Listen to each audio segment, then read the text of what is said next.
American teams. Classes in thousands of public schools across the country, yet the military certified instructors who oversee these impressionable young people deployed to classrooms with very little oversight or training. And I find this issue particularly concerning as my home state of Florida has more JROTC programs than any other state but Texas. In Florida, a JROTC instructor was charged with sexual battery after driving one of his students home. And to compound the tragedy, that student was then denied admittance to the Coast Guard due to the trauma that she suffered. And this is just one case out of many. In September, while appearing before the Senate Armed Services Committee, Stephanie Miller, the Deputy Assistant Secretary of Defense for Military Personnel Policy, testified that the Defense Department needs to, quote, take a hard look at our current background investigation process for JROTC instructors. Mr. Constable, what specific steps or changes has the department considered to improve its background investigation process for new instructors? And have any of those changes been implemented? Thank you, ma'am. The answer is the services presently use different but similar background investigations for each of their instructors, but they all go through a known otherwise used certification process. Going forward, our very first recommendation is to take a look at how we do those certifications, those background investigations, to see if we can't standardize what it goes in. And with regard to the period of instruction that each instructor must go through before being certified as a JROTC instructor. Reclaiming my time because I don't really have much of it. It sounds like you are still in the consideration stage and have not yet begun to recommend specific steps or changes, nor implemented anything. Is that right? That's right, ma'am. I'd say it's on the short list. The short list, really? How what's the time frame for the short list to be actually executed? Well, ma'am, of course I can't get ahead of the secretary, but our intent is to put forward recommendations for some of these changes this calendar year. You do realize that there are young people being abused and that inappropriate conduct is pretty rampant and that this is pretty urgent. So I would think it should be at the top of the short list. And there it is. Yes, ma'am. Secretary? Yeah, okay. Yes, ma'am. Understand. It doesn't really sound like there's a tremendous amount of urgency. Ms. Bosico, you also stated in your written testimony that the Army needs to improve its vetting process for JROTC instructors. Specifically, you testified that, quote, the Army recognizes this is an underreported crime and extra care in the vetting process to include follow-on background checks is crucial.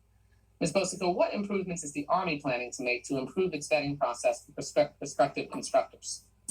Congresswoman, we have already moved out as far as improving our vetting process.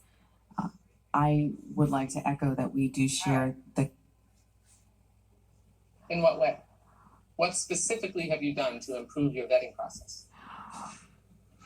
So, Congresswoman, right now we're working on rolling out an annual attestation for existing instructors that reminds them of their duty to students to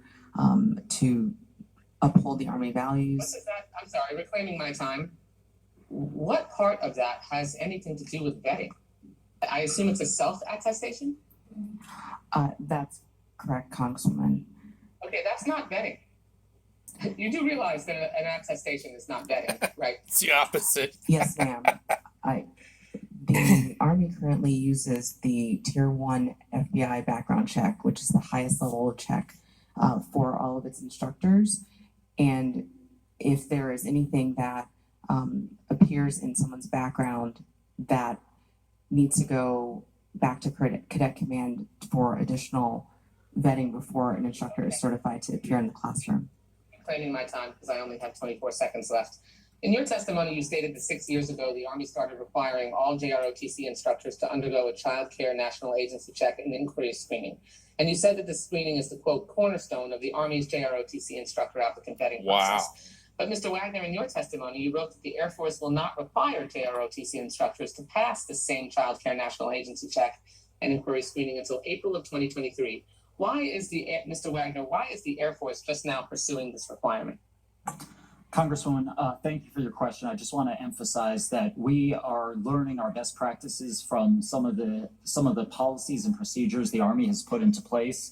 We are aggressively moving forward to implement that check. That check is on top of a 20-year history for all military retirees that in order to be certified as eligible instructors is part of our review. We also are making changes immediately to address some of the vetting issues that you articulated. One of which is we've noticed a gap with new school administrators who aren't familiar with our memorandum of agreement. And so what we've done is we will be providing information to all new school administrators about the terms of what the Air Force's obligations are, as well as what the school's obligations are. We're expanding the training modules online and virtual that our instructors are required to complete. And we're putting in new processes and programs into our week-long on-site training process prior to them receiving their ability. I'm sorry, Mr. Chairman, and I've heard nothing about additional vetting or background checks or making sure that we don't have people with a dangerous history responsible for supervising children. It's really troubling that so many bad actors appear to have slipped through the JROTC instructor vetting process. And I don't understand why the Department of Defense and Military Services have not used this opportunity, now that this has been revealed, that they should have known already, to make sure that they have processes and procedures that ensure that we don't have predators who are supervising our young people in the JROTC program. This is shocking. I don't understand how this has not been treated with urgency, and you have work to do. And I appreciate the opportunity to shed light on this issue, because we are endangering, the military is endangering our nation's youth who are in this program without making sure we have the vetting and background checks that are essential to ensure that we have people who are safe to be in these roles. Thank you for the indulgence, Mr. Chairman. I yield back. The military? How about the local education system? How about